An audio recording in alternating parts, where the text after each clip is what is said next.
Jai Hind, ladies and gentlemen. Dr. Naseema, Dr. Nihita, thank you very much for giving us this platform to come and speak our heart out to you today. As it was spoken about me that my grandfather participated in different wars, he got shot in the head in the Second World War, yet he motivated my father to join the army, and my father was in the army. My father, in his 20 years of service when we were small kids, was attacked in an insurgency in the state of Mizoram, and in the grenade attack he lost his index finger, and then he had to develop writing with his left hand. If he wanted to continue in the army, he did so, and he served for another 22 years, and he motivated me to join the Indian Army. Despite other options, immediately after class 12th, I cleared my National Defence Academy exam, and here I am in front of you after 4 years of training and 32 years of service. My daughter is a doctor. My son is studying in class 11th, and I look forward for him to join the Indian Army if he is fit enough to do so.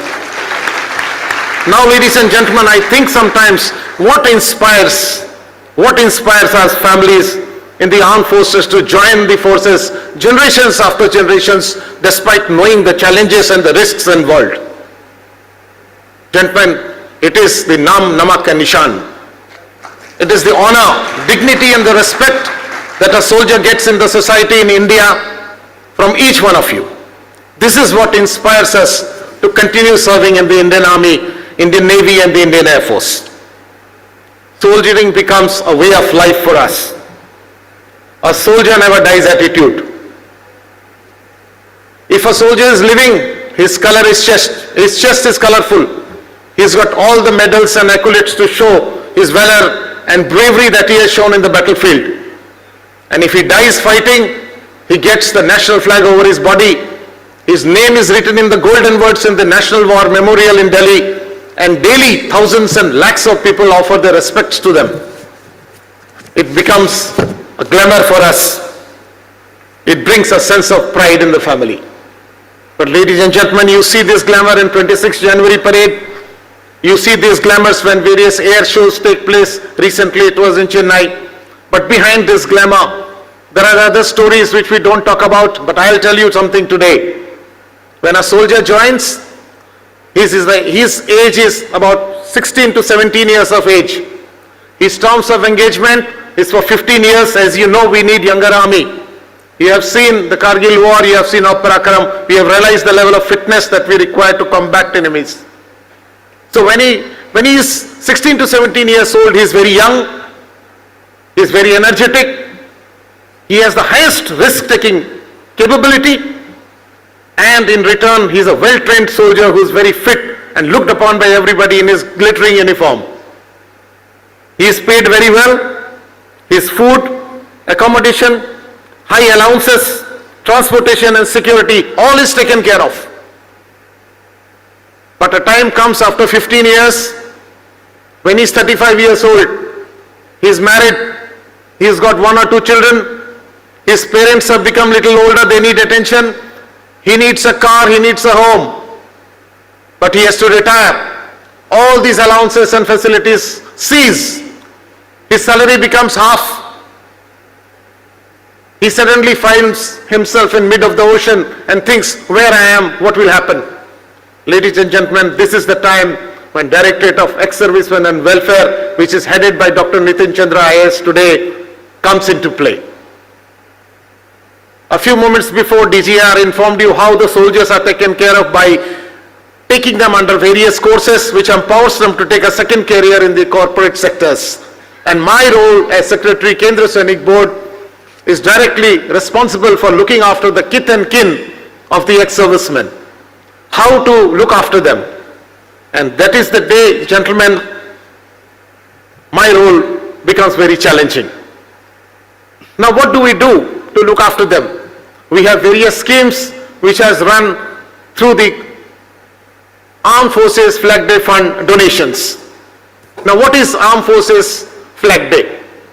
Armed Forces Flag Day is celebrated every year on 7th of December since 1949, when our country remembers the veterans commemorates the day to them for the valor and wisdom and the sacrifices they have done for the country to keep the flag high. This is the day I, as Secretary Kendra Sainik Board, meets the President of India, the Prime Minister, the Defence Minister, all the service chiefs and other dignitaries, thanks them, extends our gratitude for the gesture shown by the country towards we as armed forces, and also seeks the donations from them to run these welfare schemes. Ladies and gentlemen, here the corporate sector comes into play. The government for this purpose has issued a notification, the gadget notifications, which allows us to take the CSR from the corporates. Now, with this money that we get, what all we do?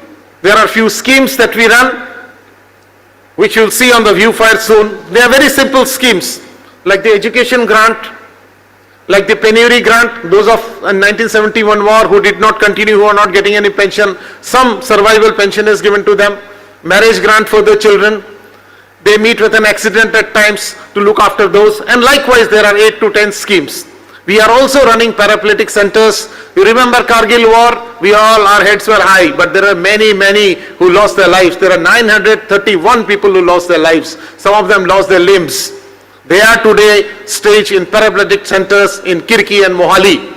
They are the gentlemen who have got 21 medals in the Olympics in the parapletic this year. So they need attention. They need those equipment to train themselves. They need those resources to build upon them and look after their welfare. So ladies and gentlemen, the various schemes that we have seen, and what is the procedure of donation? I'm making it very quick because we have to convey our message in a short time. Otherwise, there are a lot of stories that we can tell. We can show you pictorial depictions, but I hope you will find time to come to our institute sometimes and see for yourself how our veterans are being looked after. So the procedure is very simple, that we reach the corporates through emails, through DO letters which I write. Then the corporate tells us, okay, we are willing to give. We send them the MOU. Once the MOU is signed, the money comes. In our case, the money directly goes to the users. Their mobile numbers, their addresses are provided to the corporates. Money is utilized in a time-bound manner, and the utilization certificate is given. It is that simple. Now, I would just like to flash the top donors that we had this year. You can see on the viewfinder, gentlemen, as a token of our gratitude, the top 10 donors are invited to Delhi, sometimes in November, December month, and they are felicitated by the Honorable Raksha Mantri. I would also like to flash upon the pendency that we have. What is our requirement, what we have, and how much we need. So what the requirement is that we have about 25 crores that we need to run these various schemes, north to south, east to west, for all the veterans and their families. What we have been able to gather now is about 275 crores, and what is pending to us today is about 150 crores. Ladies and gentlemen, we urge you to contribute for this cause, and we can be contacted at the address that is on the viewfinder. We are at Delhi. We have Kendra Sainik boards and Rajya Sainik boards in all the states where our ex-servicemen are part of the team. We urge you to join us. We urge you to come to us and see these areas and contribute from your side in the best possible manner that you can. We express our gratitude for giving us love and affection, the respect, honor and dignity, and in return we assure you that till the last drop of our blood, we will fight for the nation and keep the nation's flag flying high always and every time. Jai Hind, Jai Bharat. Thank you. Thank you, Brigadier Basera, for such an inspiring address. Thank you.